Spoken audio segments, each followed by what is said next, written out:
So again, welcome. By now, you should be able to see my screen. Hopefully, you can see a slide deck entitled Women and Money, Session 1, Entrepreneurship and Budgeting. I am Kathaleena Edward Monds, Founding Director for the Center for Educational Opportunity here at Albany State University. And we're excited that you've taken the time out of your evening, even on a Wednesday evening, which we know in the Bible Belt is Bible study evening. And so what we hope will happen is that you will learn something from this evening session that, of course, you can take to your churches, to your church members, because we know that a part of being affiliated with a faith institution is also our ability to be able to donate and give money financially. So we believe that there's going to be a win-win for you to engage this evening and have information that you can take forth with as you leave. And so again, thank you and welcome. This evening's session is brought to you through or by a grant that was funded by the Department of Housing and Urban Development, which many of you know of as HUD.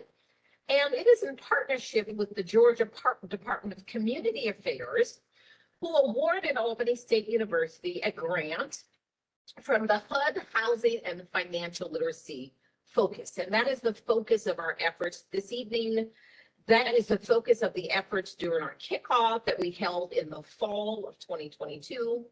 And we have a 2-year grant. And the aim is really to, as you can see on the screen, provide comprehensive, evidence-based, results-driven programming designed to improve the financial well-being of community constituents. And those of you, again, ladies on the call, I know that we did get some persons inquiring to ask if we would do something for men.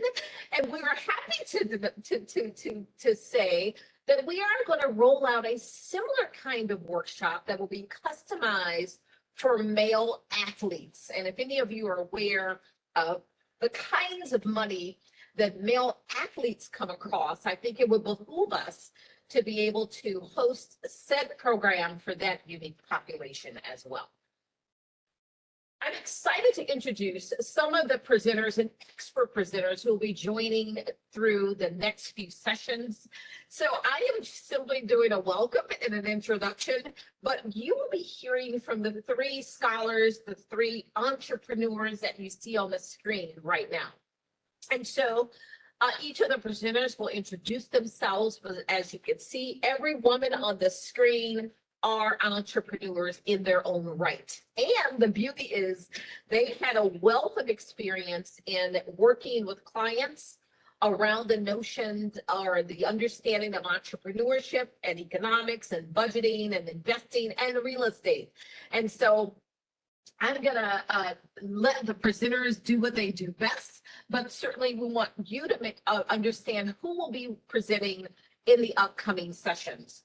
And so here is a list of the sessions that we will have. In fact, we are happy to note that this evening session, we will have 2 presenters. So physically here in the room with me is Mrs. Tonita McKnight from McKnight Management and Consulting, who will be speaking first. After about an hour or so, we will have a break. And so hopefully wherever you are in the world, you will be able to get up and walk and stretch your legs.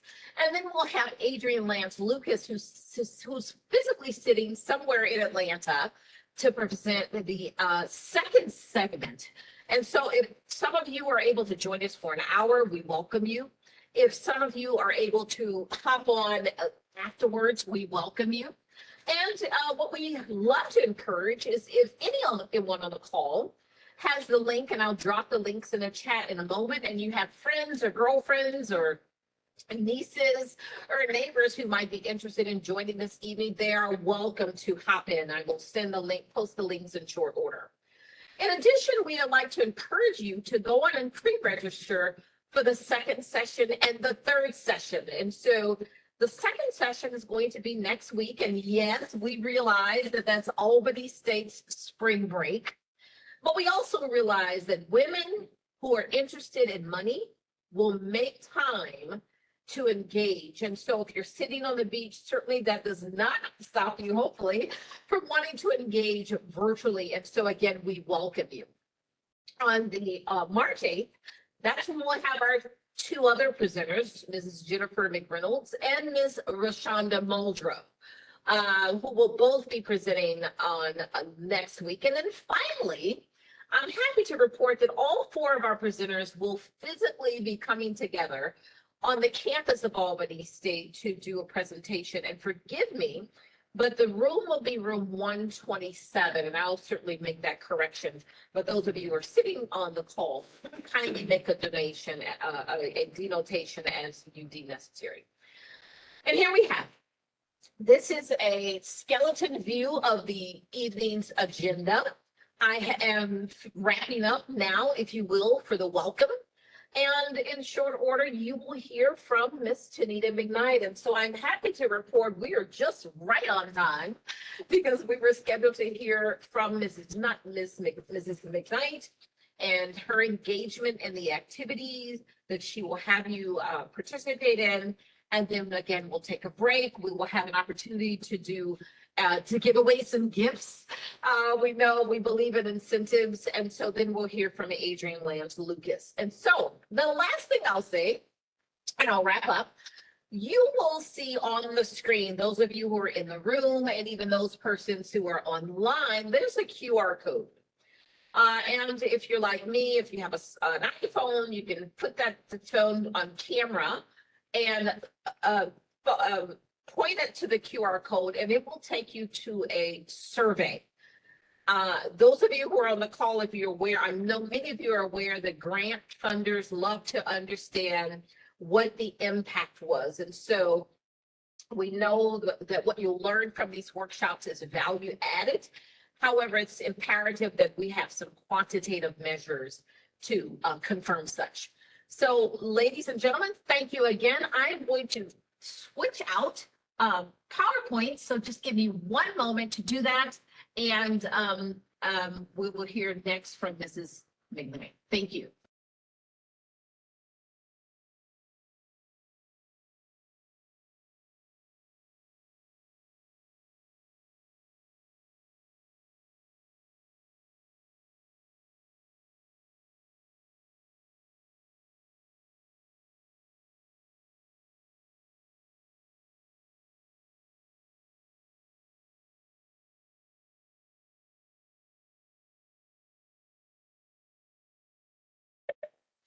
Thank you, Dr. Monds. Thank you so much for giving us that information that we need for this series, Money Management and Women series. My name is Tonita McKnight. I'm thrilled to be a part of this series. When we first started out, we did our opening, we talked about ways we could build wealth and create economic opportunity for ourselves as ladies, as women in this world. And one of the things that we talked about was entrepreneurship. We know that's one of the fastest ways that you can build wealth and create economic opportunities, not only for yourself, but for your family and for your community. So that's what I will be focusing on tonight. I am a mother and wife of myself, as well as a daughter, a sister, and a friend who knows how important it is to have access to capital and to create opportunities where you can grow that capital, not only for yourselves and family, but for your community. I'm going to share a little bit with you all about who I am. If we can go ahead and forward to the next slide.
Thank you so much.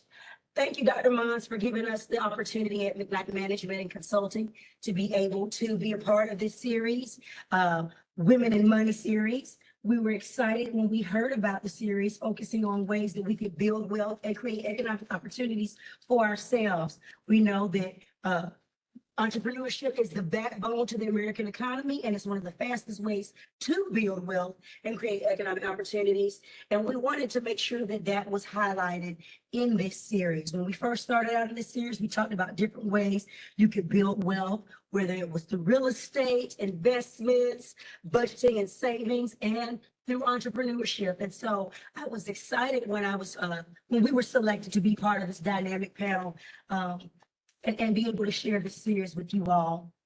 My part is presenting the power of the purse, women in entrepreneurship. We know that statistically, we are considered a minority in the entrepreneurship field. When it comes to starting businesses, we are looked at as those who are last to the table, if invited to the table at all.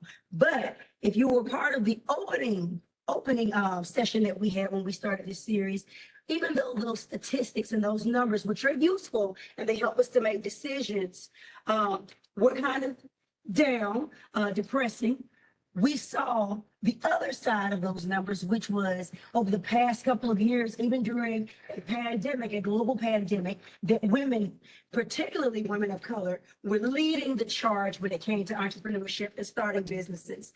We were outpacing our male counterparts. We were outpacing our white female counterparts by droves and droves. And so those numbers, while they could have been a little discouraging. By the end of that opening session, we realized that we didn't have to pay that much attention to those numbers. As long as we had the desire and the will to actually put in the work, be consistent, be someone who shows up and is present in owning their business and operating their business, that you could be successful. Next slide for me, please. Now, I am one of the managing partners of McKnight Management and Consulting. What we do is we offer business development services, as well as mechanical engineering drafting services and consulting services to those that are in the local Albany area, as well as those who are abroad. We like to consider ourselves easily accessible, especially in today's society with modern technology, to be able to provide those services. We were able to pivot during the pandemic because of modern technology. And as you can see tonight, you're able to participate and learn and benefit from that. I am a certified economic development finance professional. I got that certification through the organization that I work for, separate from my business, which is Albany Community Together. That is a community development financial institution. And what Albany Community Together does is they offer business development services as well. But the key thing that we're known for is providing affordable access to capital. And we're able to do that as a certified CDFI to that population that is considered disadvantaged. A lot of times we use acronyms like BIPOC or SETI, Black, Indigenous, People of Color, or social economically disadvantaged individuals to describe us. But we know that we are working hard, we're determined, and we know that we have what it takes to make our business successful. So we don't let those acronyms or those titles keep us in a box. We know that as long as we do the work, we're determined and consistent, we can have a successful business. I am a Georgia native, graduate from Spelman, a wife, a mother, a sister, and a daughter. I have 4 children and 2 fur babies, and I have a heart for coaching and connecting people to the right resources so that they can advance their careers or their business dreams. Next slide. Session 1, we went over statistical data. Talked about that, how it could have been something that could have been depressing, but the outside of that was showing that our numbers were growing and we were leading the charge and leading the pace when it came to women, especially women of color starting businesses. We talked about defining our why, who, what, and how when it comes to starting a business. Why are we starting a business? The reason I started my business with my husband was because we saw a need. And a lot of times when you start a business, it is because there is a need. You're providing a solution. We talked about who's involved with that business. We talked about what services you want to provide or what products you want to provide, or a combination of both. And we touched on how. We also went over what is called a creative business model canvas, and we explored some resources. Now, some of the homework that we had from that opening session was to download the strategizer's business model canvas and start jotting down some ideas, jotting down your why, coming up with your value proposition, what makes you better, defining who you are, what you're doing, and how you're doing it. And that business model canvas is good to have in your own Rolodex, on your own portfolio, because it shows you your reasoning for starting your business, the key resources that you'll need to have to be successful, and it can help you formulate the business plan. And most financial institutions, when it comes to lending, they want to look at the numbers. They do have to look at those numbers, and the numbers have to make sense. But they want to know the story behind it as well. They want to know who you are. They want to have that executive summary that tells them who you are, why you started the business, what was your inspiration. They want to know about your competition. They want to know about your market, who's your target audience, who your clients are. They want to know how you plan to reach those, your target clients, your audience.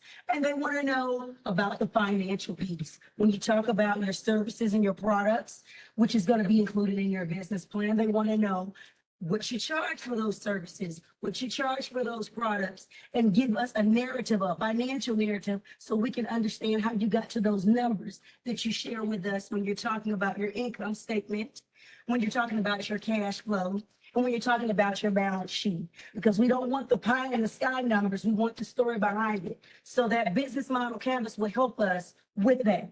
Uh-oh, sorry about that. Let me go back. This session, we're going to do a deep dive into that. We're going to look at a roadmap to starting a business. How many people have already started a business?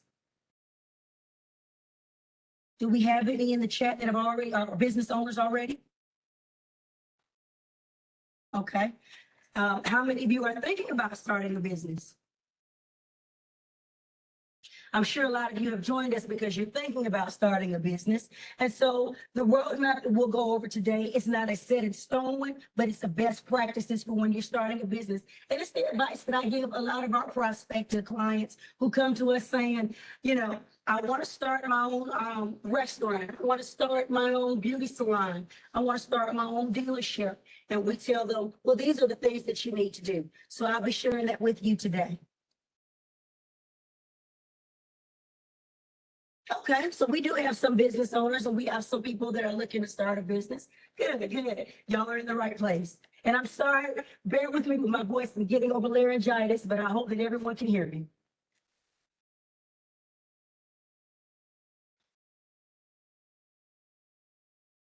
Go to that next slide if we can. Okay, this was the business model canvas. Like I said, you should have gotten it. Is the business model canvas in the chat?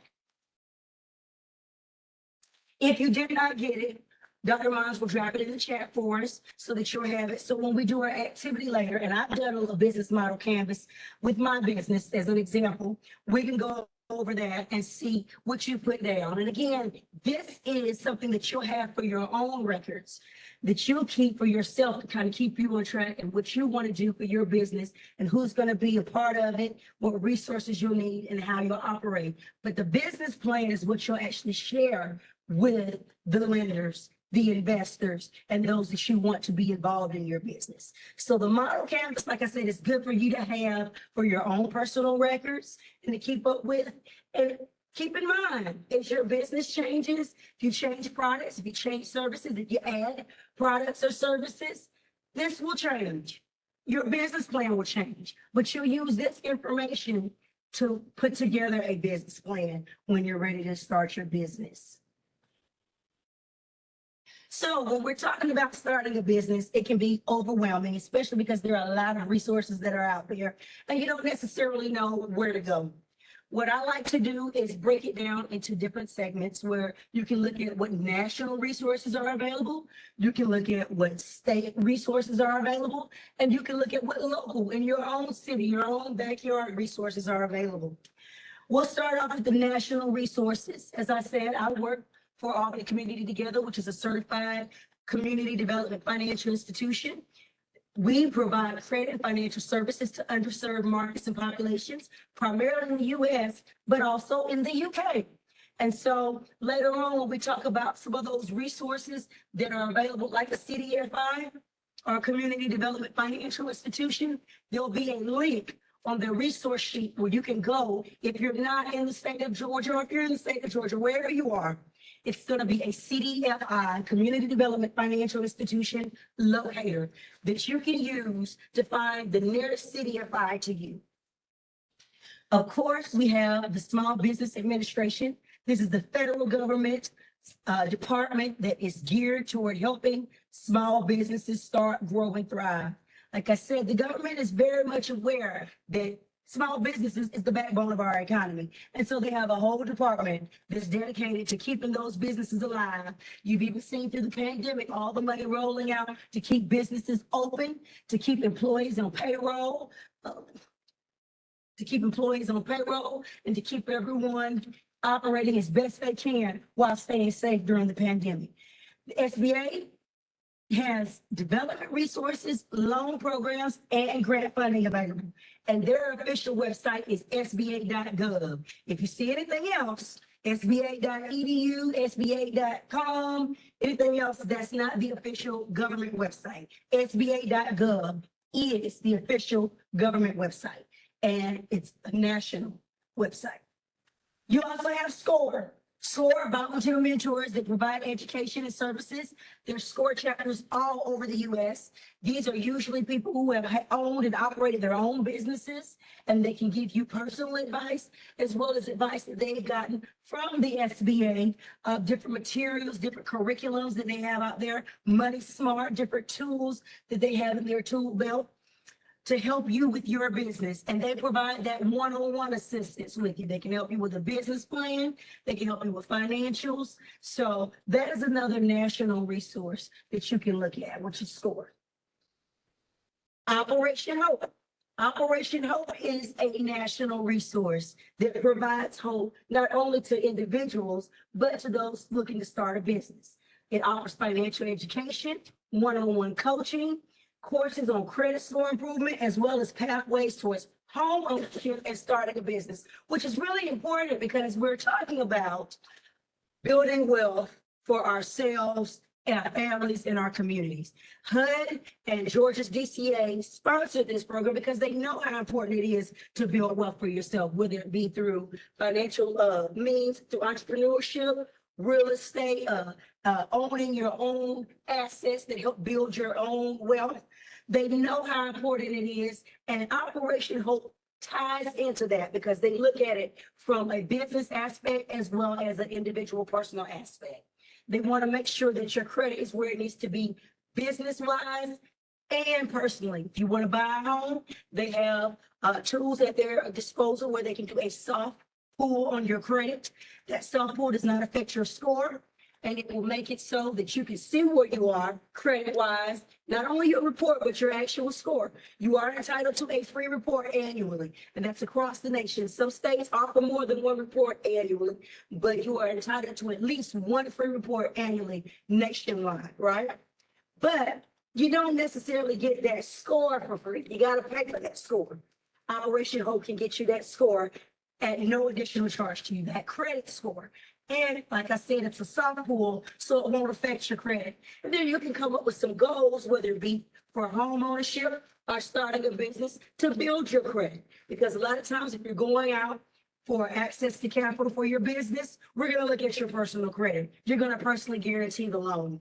The same with home ownership. We're going to look at your personal credit.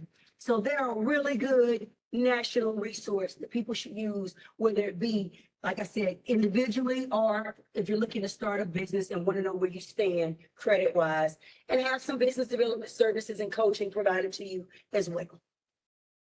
The IRS. A lot of people go and say, I want to start a business. I need to get an EIN number. Or you may not even know that you need an EIN number. Some people say, I want to use my own social. We advise against that. You want to keep business and personal separate. So we advise you to get an employer ID number. This is free. There are some scammers out there, and I'm just gonna be honest and be transparent. If they ask you to pay for an EIN number, you don't do it. It's free. You go to the irs.gov, official government website. Uh-oh. The official government website so that you can get your free EIN number. Information on applications for exempt. If you want to do a nonprofit, you can go to 1023-pay.gov. Again, official government websites. So that is another national resource. Then you have your national banks. If you want to go and open up a business checking account, if you want to get a business loan, the national banks are a good place to start. If you're in a more rural community and you don't have access to those, there are credit unions. There are smaller banks in your own backyard where you can get some of those same services. But the traditional banks offer business accounts and loans, and a lot of them are national. You got your Bank of America, your Wells Fargo, Citibanks, but then you've got, like I said, your own backyard banks. Georgia's Own, if you're in the state of Georgia, Georgia's Own Credit Union. You got Ameris. I think Ameris is for the southern region. But you have banks in your own community that can offer you business checking, deposit accounts, business savings accounts, as well as business loans. That's just, it's just a comprehensive list. Well, I won't even say comprehensive because there's still some more that you can add to this. But this is a good place to start when you're talking about starting a business and you want to look at the national resources that are available. The state, we're going to focus on Georgia, but I tell you, if you're online virtually with us, they're going to be state resources available for you as well. So you don't have to say, well, I'm not in Georgia, I'm in Florida, or I'm in Tennessee. I won't have access to those types of resources. A lot of the states have departments of community affairs. They have funding available for small businesses and entrepreneurs. You just have to do a little digging for your state. ATDC is the Advanced Technology Development Center. It's a technology incubator that provides curriculum, coaching, and connections for tech companies throughout the state of Georgia. They have partnered with Georgia Tech to do those services. So that here, you can go anywhere in the state of Georgia. You can be in Brunswick, Bainbridge, Albany, Atlanta, Rome. You can be anywhere in the state of Georgia and get connected with ATDC and get those types of services for your technology-based business. Normally, those services come with a fee, but those services are absorbed by the funding that Georgia Tech is providing to the Advanced Technology Development Center. Then you have Georgia Tech's Procurement and Assistance Center. This helps Georgia businesses identify, compete for, and win government contracts. If you say, I'm starting my business and I know I've identified my target audience as the government, I want to do business with the government, you can go to a Georgia Tech Procurement Assistance Center, or you can go to their website and look up the nearest one for you, because they're divided up into regions throughout the state, to help you come up with a capability statement, to help you get registered in SAM so that you can do business with the government, and whatever else is required for you to do business with the government, depending on your particular industry. They offer group training, one-on-one counseling, and access to customized bid searches. Again, specific to your business, your industry, they can help you when it comes to doing, providing services and doing work for the federal government with your small business. The state of Georgia allows businesses to select and register their business structure. You may start your business and decide, you know what, I want to be structured as an LLC, a limited liability company. Then you will go through the Secretary of State for the state of Georgia and select and register your business as an LLC. You can do it as a corporation. They have several different types, S Corp, B Corp. You can look at how you want to designate your business and also register it so that it's recognized for anyone who looks up your business in the state of Georgia, or if they look up your business in another state, but want to see that you are registered for the state of Georgia. So they can find out all of that information through the Secretary of State's website for the state of Georgia. You can track annual They track annual corporate filings. You can also find grants and professional licenses on the Secretary of State's website for the state of Georgia. Look at the Secretary of State's website for your state. If you're not in Georgia, you'll find a lot of information that's geared towards your state for your business.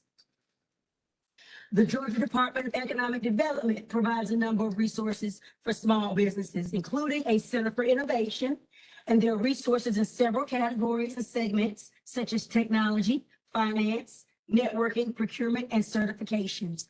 And so you definitely want to go to the Georgia Department of Economic Development to make sure that you take advantage of what's available to you in your own state. You have the Small Business Development Center. There are 18 locations throughout the state of Georgia, and they're getting ready to even do something. I'll share the State Small Business Credit Initiative, which was a program that's geared towards small businesses and businesses needing credit, getting backing, or getting a guarantee behind their business that helps them get access to capital, not only through a traditional lender, but if you get funding from a CDFI, they can also back that loan. So it helps mitigate the risk, because there's risk involved every time you go for a loan. Helps mitigate risk, shows that the federal government is behind you, but they've broken it down into different states. Georgia was selected again to do SSBCI 2.0. And so they'll be deploying funds for businesses looking for credit in the state of Georgia. The Small Business Development Center, which is housed by UGA's, University of Georgia's department, they are going to be hiring individuals to work with you one-on-one to get access to those funds through the SSBCI program. So you'll be able to work with someone at, we call it the SBDC, to get access to funding. They won't provide the funding, but they will make sure that you are ready when it comes to going to a lender and you qualify to get that funding. They will help you with your business plan, especially if you take your business model canvas to them. They will help you with your financial projections, which most lenders want to see what your income is going to be projected out at least 12 months. Some want to see it at 36 months. Some want to see it at 5 years, but they'll help you with those financial statements, putting those together. They'll help you with looking at different structures. If you want to set up your business as an LLC, what are the pros? What are the cons? They'll help you with a lot of different things. And so the Small Business Development Center does that. They provide a wide range of educational services, marketing analysis, and workshops for small business owners. And they will also be helping you to qualify for some state small business credit initiative dollars. They will make sure that you have what you need for that particular program, because there are different qualifications for each different type of funding program out there. And then GMIN for Georgia, it stands for the Georgia Micro Enterprise Network. They provide networks of support and resources and funding to micro enterprises. Those are businesses with 10 or less employees. That's a good resource for the state of Georgia. And you have the Georgia Department of Community Affairs, which is also sponsoring this workshop series. They provide funding for programs that spur economic growth for business owners as well. So that's looking at it at a state level. And I'm sorry if I threw a lot at you, but this information will be available. We are recording this. And like I said, you want to look at it and do your own research when it comes to starting your business. Look at your own state, what's available for your own state. This again is geared towards Georgia, but you can look at some of these titles and mirror it in your Google search to see what's available in your state. And like I said, on a federal level, when you want to look at federal resources, look for that .gov for that stamp of authenticity, because there'll be a lot of other resources out there that will look like they're authentic or they're the official website. But if you don't see that .gov, it's not. And like I said, when it comes to that EIN number, we talked about that on the national level, IRS.gov. You can get that for free. Local resources, that's for Albany. I don't know how many people are online that are from Albany, but You can find a lot of these resources in your own communities if you're not from Albany. The City of Albany's Department of Community and Economic Development provides funding, a revolving loan program for a a revolving loan program for business purposes, whether it be acquisition of a business. I think you can purchase equipment, you can purchase real estate. That's through the City of Albany's Department of Community and Economic Development. They have a commercial facade program for businesses located in downtown Albany. They provide workshops, networking opportunities, and they manage a business incubator for the City of Albany that is not too far from here. It's downtown Albany off of South Jackson Street, across from the Shore Ride Civil Park. Okay. The City of Albany's occupational tax services. This is your local business license. You can go downtown and get your local business license. For you to legally operate in your communities, you need to have a business license. But it also has its benefits. When you start applying for grants or loans, you're gonna have to have a business license. They're not just gonna take your word because you've been doing or providing those services for 5, 10 years. They're gonna ask you, where's your business license? And so you want to go to your city's occupational tax office. And like I said, the City of Albany has one, but all cities have one. It could be at their county office, but the City of Albany's occupational tax office is part of the city's department. The Micro Business Enterprise Center, we talked about DCED providing funding. They're also located in that space, and we talked about their business incubator. If you are less than 2 years in operations, they can help you with actual commercial space. So they have suites in that building that they can help you with. And you can also have a co-working space. So if you're not ready to get your own suite, sign a 12-month lease, but you don't want to meet somebody at Starbucks or at a public library, you can say, I want to sign up for your co-working space and use your professional suite or your professional setting to have a meeting. They have conference rooms that you can use. They have on the 3rd floor, they have a suite that is dedicated to businesses in the building, but you can also rent that out and use that to have smaller meetings, more intimate setting, and it's a professional setting as well. The downtown manager's office provides incentives for businesses to locate downtown. In addition to the commercial facade program, they have other things that can draw you to downtown. They have properties that are available as well. Best Inc. This is a nonprofit organization that helps clients with budgeting, credit, savings, planning for short and long-term goals, improving credit scores, raising income, increasing savings, reducing debt. They're similar to Operation Hope, which is that national organization I was telling you about that helps you as an individual with your credit and building wealth and all of that. Best does it here locally in Albany. They can help you with that. And they can do a soft pull as well. Their soft pull may not be for free, but they can do it. And they help you as well if you're looking to purchase a home or if you're looking to start a business. The Albany Area Chamber of Commerce, they provide networking opportunities, discounts, marketing opportunities. A lot of different networking opportunities can lead to business. You might be at a business after hours with your company and meet somebody there that has something that can lend to what you do. So it definitely behooves you if you can go to those events, those networking events, and you can attend those events even if you're not a member of the chamber, but it helps you if you're a member of the chamber to get some of those discounts when it comes to the marketing materials. They have relationships with, I want to say, Office Max. There we go. With Office Max and other businesses that provide some of the things that you might need for supplies for your business, printers, paper, all of that, even marketing materials.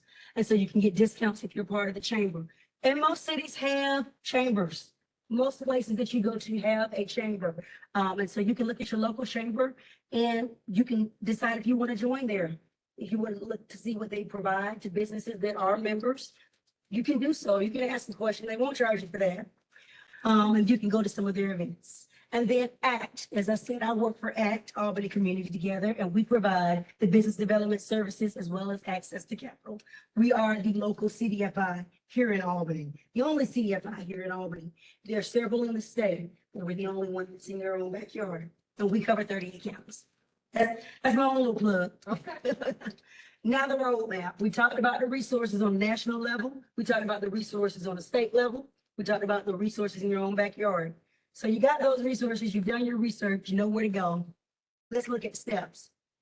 You done your research. SBA has a size up tool. They have business plan templates, marketing analysis tools and links that you can use, sba.gov, when you're starting your business. You want to research your industry, your market, and the cost, because you might have this business idea, but it might not be feasible for you to start it right now. Or you might have to scale how you plan to start it. You might start on a smaller scale and then grow. You can create a business model canvas, which that's the activity we'll do today. And you can look at a business plan, or you can look at your value proposition. You can create a value proposition. What makes you better than your competition? What makes you stand out? You might be more expensive than your competition, but you offer more quality work or quality services. Or you might be cheaper than competition, but the service and the quality is the same. So you can definitely get help with that. SCORE, we talked about that business template, the mentors that can work with you one-on-one on a national level. And the State Small Business Development Center through UGA, they can help you one-on-one as well as in the workshop with those resources and putting those things together. And I'm gonna rush because I do not want to take up my counterparts' time. So choose your structure. When you set up, you go, you've done the research, you got the information from SBA.gov, you go to your local small business development center and got the information from them. Now you're ready to set up your business. You decided you want to be a sole proprietor, so you don't have to go to the Secretary of State, because sole proprietor, you don't have to register with them. But you do have to go to your local occupational tax office, your business license office, to get your business license. You do want to get you an EIN number separate from your social security number, because if anybody asks you for your EIN, you don't want it to be passing out your social security information like a deck of cards. So you can get that. Again, that's free. And you can, like I said, secure that local business license if you're structured as a sole proprietor. But if you're set up as an LLC, dodging some liabilities. If somebody sues the business and you're a sole proprietor, they're suing you for your personal assets. But with an LLC, you have some liability shield. Then you'll go to the Secretary of State to get that. Invest in your plan when you set up your business. Decide, apply, get your license and registrations taken care of. So you've done your research, you've decided, you got your EIN, you got your licensing, and you're registered. And for those of you that have an LLC or a corporation, then you would also still need to get your local business license. Well, we recommend, you don't have to in certain industries, but we recommend if you set up as an LLC to also have a local business license, because you never know what benefits you can have access to in your local communities. I know when the pandemic first happened, there was some money that came down to the city of Albany for small businesses to apply for COVID relief.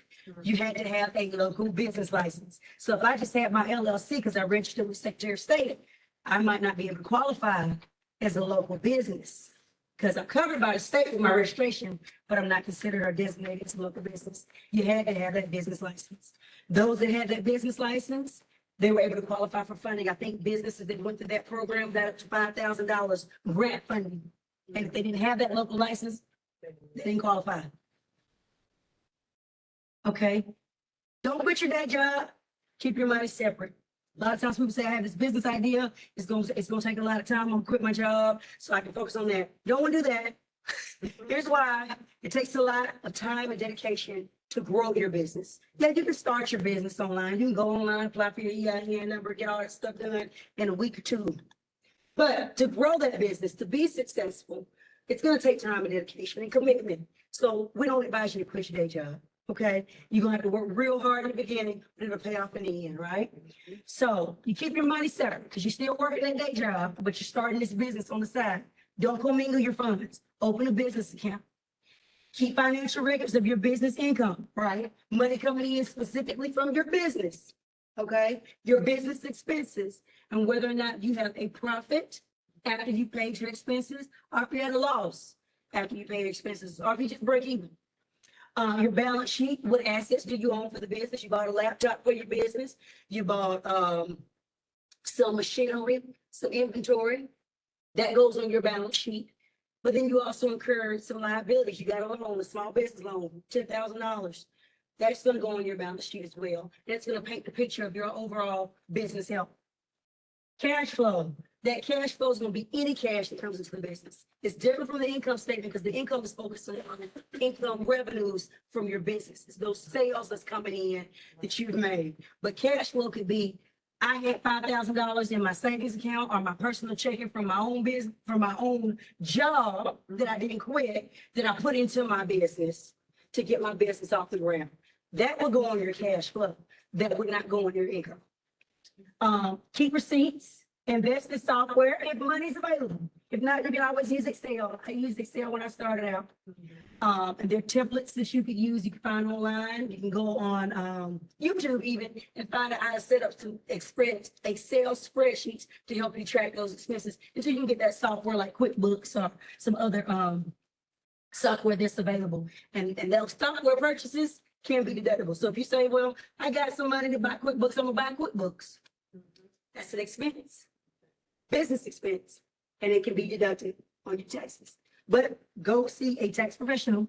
It can be deducted, but they will be the ones to help you do that. Market your business. Look at your budget and market accordingly. You created a budget in your business plan based on your reality. Market your business and products and services. You can have the best product or service out there. You can be the best banker. You can be the best accountant. You can be the best at whatever it is that you do or you provide. But if nobody knows about you, you'll just be the best at home. So you need to be able to market yourself, sell yourself, and be able to do it in a way that's cost efficient, right? So SBA recommends spending between 7 to 8% of your gross revenue. But gross is before what? Before taxes and before other expenses. So realistically, you got to be creative, right? Because that gross is not what you're going to have at the end of the day. So you might have to look at marketing yourself using social media. Right. You might have to look at marketing yourself by going to networking events. You might have to look at marketing yourself on YouTube. You got to be creative and you got to sell yourself. Operations and supporting services. And I'm going a little bit faster again. I'm trying to get us back on track. Operations and supporting services. Contact the pros to help you stay legal in your operations. This actually can happen any part of your business. You don't have to wait till you get to this step in the road after you set up your business and all that. You can contact those professionals before you get started. Contact a CPA, a tax professional, attorney, an HR professional. Again, like I said, this can be done anytime, but sometimes due to your budget, you can't afford the pros right away. So you got to know where the money is, right? Can't get blood from a turn. So, you know, if you have to start with what I showed you here as the best practice, and then you build to that place, you want to still get there as best you can. When I started my business, I didn't necessarily want to go to professionals, but I knew I didn't want to owe the IRS a whole bunch of money at the end of the year. I knew that I wanted to make sure I covered my tail. So I looked at my expenses at the first part of the year, and I said, by the time the end of the year comes, even if I have to go into my other account and get that cash flow to put into my business, I'm gonna make sure I have enough to go see a professional. And so you can't afford not to talk to the pros at all. You got to talk to somebody professionally at some point. Operation Hope, credit ready. You start your business, you don't necessarily need a loan. You didn't have to come out the gate with that. You had your money set aside, you were ready to go. But you don't want to wait till you need credit to get your credit in order. So you want to go ahead and talk to organizations like Operation Hope on the national level. If you're not in the city of Albany or in the state of Georgia, they're located nationwide. Or best, if you're in Albany, find out where you are, know where you stand, because it's hard to find out what you need to do if you don't know where you are. Get your credit score without it affecting your credit score. If a lender, myself, CDF5, traditional lender pulls your credit, it's a hard pull. Your score is going to be affected. If they pull your credit, your score is not going to be affected because they're going to do what's called a soft pull. Help you set goals and advise on actions you can take to achieve those goals and build that credit. So by the time you come to me, I'm not turning you down because of your credit, because you already had that in place. Financial options. Do your research. If you got good credit, if you got other things going for you, you got some collateral, you help mitigate those risks, bring those risks down, make them less than what a business is going to be risking. Inevitably, business loans are risky, period. Because we're giving you money, hoping you're going to pay us back. But if you qualify for a national lender, go to a traditional lender. If you don't, go to a CDFI. See if we can help. There are different financial options. And what we want you to do is do your research. Don't just go with the first person, right? Explore your options. Look at low-cost financing and use credit as an asset. Don't use credit to just be using credit. Use it on things that will build assets. If I'm going to get a loan, I'm going to be buying assets. I'm going to be buying equipment for my business. I'm going to be buying real estate for my business. If I got to buy inventory, that's fine. It's still an asset. Remember the balance sheet I told you about? Because I'm going to sell my inventory. It's going to bring me money. So that's value. I'm not losing out. But if I'm using my business credit card just to go out to eat, just to take the trip, take me and my kids to Disney World, gotta kind of weigh those. So explore your options, look at low cost, and use credit as an asset. Is it the end of the road? Not nearly. Where are you in your process? Are you a business owner? Okay, so you look to see where you are in the process. Are you ready to apply for financing? Are you good where you are, but you want to do some more research to find out what benefits you as a female entrepreneur, a woman of color? Look at those resources that are available. SBA.gov can give you that, and Dr. Monds can show you a link to SBA.gov that is geared specifically for women. Go to a women business outreach center, where you can find out about resources that are available to women, and they have those nationwide. Wherever you are, meeting, working capital, location, staffing, contact the resources that are provided. We're going to give you a list of resources that you can take with you, see where you are, and reach out to them. Contact at least 2 resources from the provided list and provide feedback next session, the next time we get together. And that's it for my slide deck. Can you show them the link for? Okay. Thank y'all so much. Thank you.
Ladies and gentlemen, ladies, we will be with you in just short order. We're just doing having some minor technical difficulties. So thank you for your patience. In the meantime, please pull up the business model canvas on your end.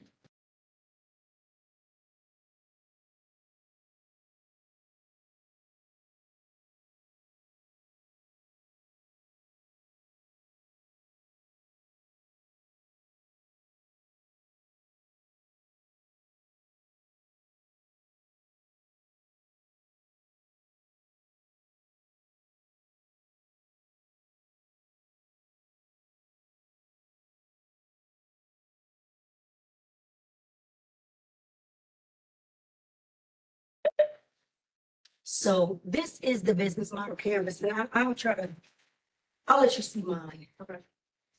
I put into my business model canvas something in each section based on my business. We talked about what are the key activities that you have to do to provide the services or products that you provide, right? What are your key resources that you need? You talked about with your business that you have someone that you report to above you that helps you with getting the inventory and all of that. So that's part of your key resources, right? What is your value proposition? What makes me come to you rather than going to your competitor? Right. So you want to put, right, you want to put that type of information in there because that's what's going to make you stand out. Your customer relationships. Who are your customers? Everybody with skin, okay, right? But I do have a target, like I do pay more to professionals like yourself, Mhm. because I hear always say, these students are credentialed students, they're not in their fields working yet. So that might not quite be for them this year. And again, You're still open. I'm still open. I don't discriminate against anyone, but I do target professional working women simply because they're in that working environment more. So that's more of a thing for them versus someone in college who just throw on a hoodie, grab a Right. bag and run off the class. Right. So she just stated that her product and the product that she provides, the products that she provides are for anyone with skin, right? So those are the types of customers that she'll have. Anybody who's got skin. However, she focuses on the professionals more so within that niche to say, I'm a professional businesswoman, I'm a professional businessman, going out, I'm being seen, I want to take care of my skin, I want to have a young, youthful look, or whatever words you use to describe the products that you sell, right? So you can even break it down even further with your customer segment. We can talk about those, who your customers are. Yes, it is for everyone. However, I focus on, and then you can look at the channels. That channels is going to help you create your market plan. That's part of your business plan. How do you reach them? How do you reach everyday professionals? Because networking events, okay. Social media, networking events. You might even meet some at your church if you go to church, right? You might meet some Just out to dinner. out to dinner. You may meet some in a number of places, right? But you want to focus on where you meet the most because you want to be strategic when it comes to planning, right? You don't want to just say, I'm gonna meet them everywhere. I'm gonna meet them when I go to the grocery store, when I'm at Kroger's or Publix or Harvey's or Walmart. Although you can, you want to think strategically, want to be cost effective. You don't want to have 1,000 flyers that you're putting on people's windshields in the parking lot because that can turn some people off. And that can be part of your marketing strategy if you're like a promoter for like a club, but it wouldn't work in your industry. So you got to be smart and think about the channels and put that in your business model campus. So we're going to get you one so that you can just fill it out. Like I said earlier, the business model canvas is for your own resource, your own records.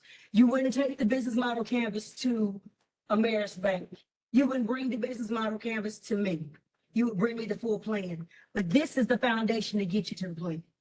This is the foundation where you can say, these are my customers, because in that business plan, you're talking about your customers. You're talking about your competition. You're talking about who you are as a business. in your executive summary. You talk about what resources you have available to help you, the key activities that you need to do. You're talking about your key partners. You're talking about the roles in your business. You may have employees or you may not. You may be what we consider a micro enterprise, 10 or less employees. Could just be you. So then this area, you focus on things that you can do for your business and your business model canvas.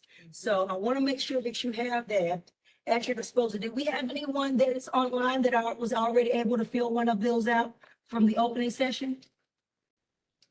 That wouldn't mind maybe sharing?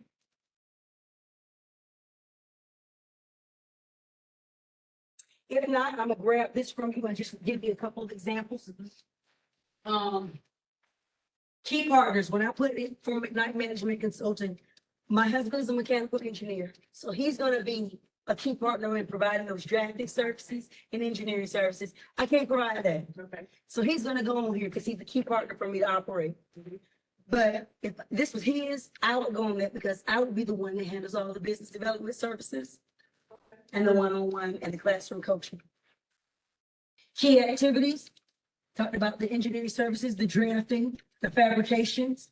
My key activities will be curriculum development, presentations, and educational things that help you to grow your business and develop your business further. Value proposition. What makes me stand out? Years of experience in the business development and mechanical engineering field. I've been working with that for 8 years. So I'm not novice. I might seem like that with all this sweat dripping on me, but it's because You're doing it's good. 'cause I. Doing great. But as they say, or as Tupac says, I'm not new to this, I'm true to this. Okay. And my husband has been in engineering even longer. He's a FAMU graduate, another HBCU graduate. And, oh my gosh, he graduated in 2005. And about 2 years later, he went right into his field. So from 2007 until now, he's been working for different engineering firms, working for firms that produce machine equipment that you might see in a chicken factory or a wood factory, a sawmill. The railings that you see downtown Yes. that look like waves. The Okay. company that he works for, that he's worked for the past four and a half years, they designed those rails. He's the one who actually made that design for the city of Albany. So he's not new to this. He's got even more experience, and that's part of our value proposition. Plus, we have passion and pride for what we do, right? Customer relationships. You want to develop and maintain those connections. So how do you do that? What do you provide? And for me, that's it. I develop and maintain those connections, and I communicate on a frequent basis. My customer segments, you talked about anybody with skin. My customer segments, I said business to business, because I provide my services to other businesses, nonprofit organizations, for-profit organizations, breaking it down even more further, educational institutions like ASU, government agencies that may contact me and say, we want you to do a workshop. And like I said, other small businesses. So I even broke down my segments even further, right? I started with the business to business, anybody who's in business. Then I broke it down to the types of businesses. Okay. My channels, you talked about networking events. I go to networking events, right? Previous clients who've worked with me before and worked with us on existing projects, that helps bring me more business, right? Because Dr. Monds can say, oh, we work with McKnight Management Consulting. They did a couple workshops for us on entrepreneurship. You should consider them. And she can give my contact information, right? And expos, believe it or not, I go to expos. We go to expos that are business resource providers. So we did an expo last year at ASU West's campus, where we had all the resource providers for the Southeast region. Banks were there, the Department of Community Economic Development was there, the downtown manager's office was there. We had chairman come for the state as a local resource come down. We had an SBA representative, the actual district manager, Terry Dennison was there. So we had resources on every level, national, state, and local and regional for us at that expo. So we set up shop, had our own table, and everybody was able to join in. I just got deep for time, so that is the activity that we had for you. And you can also look at it when it comes to buying a home, because I want to tie it back into HUD, and what Georgia's DCA program has provided this service for, building wealth, whether it be through financial literacy or whether it be through home ownership and gaining assets, building wealth for yourself, right? Creating opportunities. You can use the same type of resource list and break it down when you're talking about buying a house. Who's involved? Who are the key players? Who are the key partners? When we talked about doing your research on your banks, if you're talking about getting a business loan, you do your research with your banks when you're talking about getting a home loan. So those are some things that you can tie in both on the individual, personal side, as well as business. And I'll let you look at this until we get you a copy for yourself, right? All right, we want to go ahead and do a drawing. I advertised that we're going to do a $50 raffle. McKnight Management Consulting is going to do $50. You had to be present to win. You came in on time. We're going to put your name in the wheel. And it's a wheel that just puts your name, we put your name in, it spins and does a randomizer type deal. And those that's online as well will add their names. And then the winner that's selected can let me know whether they want me to physically mail the card or email it. We can do a virtual Visa gift card, or if you want to give me your address offline, I can mail it to you. I don't have it in my pocket tonight, but we'll get it to you by the way that you decide you want to get it. Okay.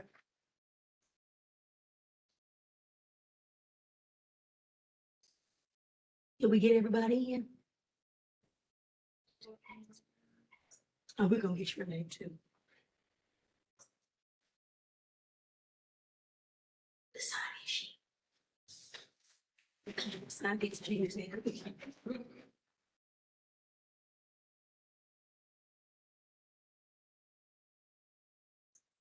You got it. You got it. Okay. We're cooking with oil. So we're gonna spin. Can everybody see it online? Do you see your name? If you do not see your name, we will need you to let us know.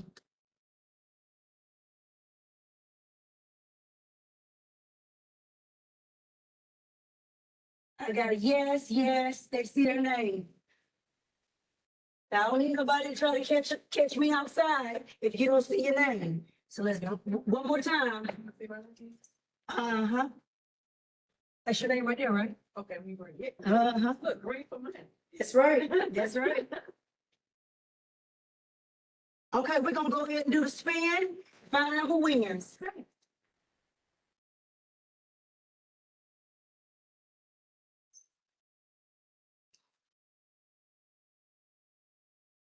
Columbia Whitaker. I'm sorry. That was a Steve Harvey mix up. Christy H. Christy H. Please don't kill me. Christy H, you are the winner. Please put your contact email in the chat so that Dr. Monds can get it to me, and then we can discuss how you want to get your $50 Visa gift card. Congratulations. All righty. We're gonna let y'all have how many minutes do we have? We only have time for a break. We do have time for a break, ladies, on the call, and thank you again for being patient with us. And let's give our first presenter, Mrs. Tonita McKnight, a round of applause. If you can use the icons within WebEx or just simply put a note in the chat, we would really appreciate that. While we tee up, it is now 6:46, so we are right on time. Okay. What we would love is for each of you to take a moment to stretch your legs, to get some water, and we will start the second session with Miss Adrienne Lance Lucas. And I see you, Adrienne, you're on the call. Thank you. Adrienne, can you unmute yourself just so to ensure that we can hear you? Can you hear me and see me? Yes, I can hear you. I can see you, and thank you so much. Adrienne will be sharing her screen, so thank you. Ladies on the call again, we are excited. We do have prizes here physically in the room as well, and we're going to do a similar kind of giveaway for the persons who are in the room, so we don't have to use the spinning of the wheel for the candidates here. And so again, we will reconvene right at 7 p.m. So you have, and in fact, what we might do, because time is of the essence and because our presenter is here, I'm going to stop the recording just so that we can have a snapshot of the first presenter, and then I'll restart the presentation. And Adrienne, if you're okay with moving it up maybe 5 minutes or so, so as opposed to starting at 7 p.m., are you okay with us starting at 6:55? And then that means that we can peel off some time at the end. What are your thoughts? Absolutely. Okay, great. So I'm gonna just go on mute for a second, stop the recording, and then restart the recording for your session. And again, ladies, thank you so much. You've been an amazing, amazing audience. And I know that you're all gonna hang around, at least we hope that you will, because Adrienne has a wealth of information to share as it pertains to budgeting. So hang in there.